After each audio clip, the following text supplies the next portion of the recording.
Bom dia, galerinha, bom dia a todos. Hoje eu me deparei aqui com uma lagarta, que é uma praga desgramada, viu? Para nossas plantações, principalmente para o pé de tomate. Essa lagarta se trata essa bonita aqui, ó.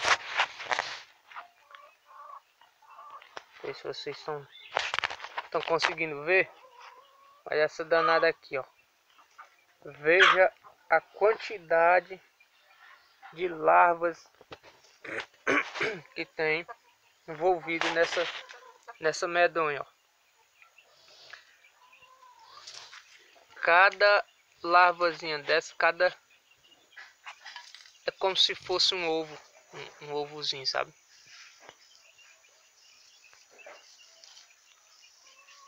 Cada um desses pontinhos brancos aí no futuro, e um futuro bem próximo, viu? É rapidinho, ela tá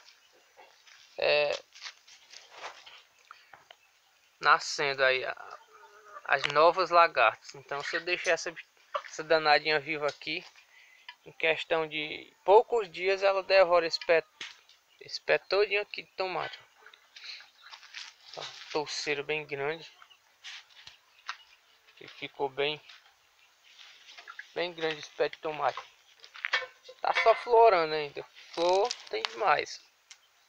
Por enquanto não botou não ainda tomate não, mas acredito eu que tá mais próximo. É muito grande esse pé de tomate, gigante mesmo. Pois é, minha gente.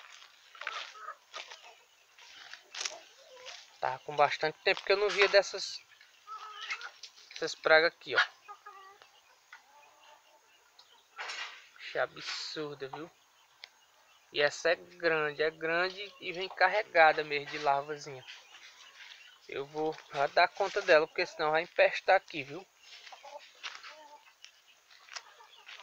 Pois é, hoje é isso que eu tenho a mostrar por enquanto, né?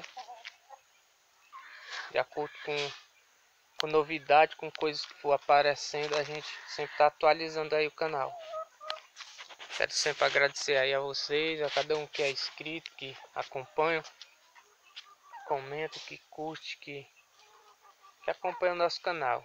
Obrigado a todos e até o próximo vídeo.